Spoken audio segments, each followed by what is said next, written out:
हज़रत इमरान बिन हुसैन रज़ियल्लाहु अन्हु फरमाते हैं कि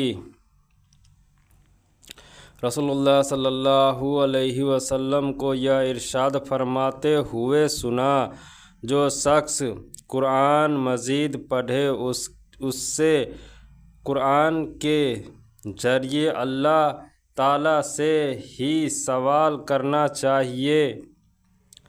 अनकरीब ऐसे लोग आएंगे जो कुरान मजीद पढ़ेंगे और उसके ज़रिए लोगों से सवाल करेंगे। हज़रत अबू सईद खुदरी रज़ियल्लाहु अन्हु फरमाते हैं कि हज़रत उसैद बिन हुज़ैर रज़ियल्लाहु अन्हु अपने बारे में एक रात कुरान मजीद पढ़ रहे थे। अचानक उनकी घोड़ी उछलने लगी। उन्होंने और पढ़ा, वह घोड़ी और उछलने लगी। वह और पढ़ते रहे, घोड़ी और उछली।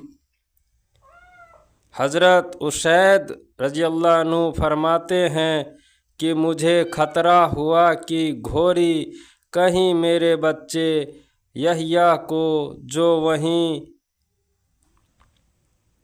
करीब था, कुचल न डाले। इसलिए मैं घोड़ी के करीब जाकर खड़ा हो गया। क्या देखता हूँ कि मेरे सर के ऊपर बादल की तरह कोई चीज़ है, जिसमें चिरागों की तरह कुछ चीज़ें रोशन हैं। फिर वह बादल की तरह की चीज़ फिजा में उठती चली गई, यहाँ तक कि मेरी नज़रों से ओझल हो गई। मैं सुबह को रसूलुल्लाह सल्लल्लाहु अलैहि वसल्लम की खिदमत में हाजिर हुआ और अर्ज़ किया, अल्लाह के रसूल, मैंने गुज़िश्ता रात अपने बारे में कुरान शरीफ पढ़ रहा था। अचानक मेरी घोड़ी उछलने लगी। रसूलुल्लाह सल्लल्लाहु अलैहि वसल्लम ने इरशाद फरमाया, इब्ने हुजैर पढ़ते रहते। उन्होंने अर्ज़ किया, मैं पढ़ता रहा। वह घोड़ी फिर उछली। रसूलुल्लाह सल्लल्लाहु अलैहि वसल्लम ने इरशाद फरमाया, इब्ने हुजैर पढ़ते रहते।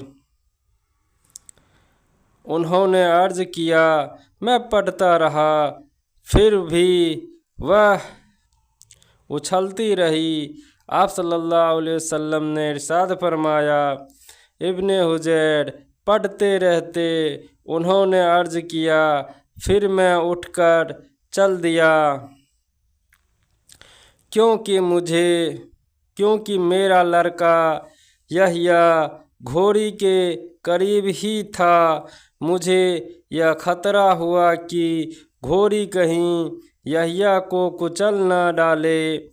तो क्या देखता हूँ कि बादल की तरह कोई चीज़ है, जिसमें चिरागों की तरह कुछ चीज़ें रोशन है। फिर वह चीज़ फिजा में उठती चली गई, यहाँ तक कि मेरी नज़रों से ओझल हो गई। रसूलुल्लाह सल्लल्लाहु अलैहि वसल्लम ने इरशाद फरमाया, वह फरिश्ते थे, तुम्हारे कुरान सुनने आए थे। अगर तुम सुबह तक पढ़ते रहते तो और लोग भी उनको देख लेते। वह फरिश्ते उनसे छुपे न रहते।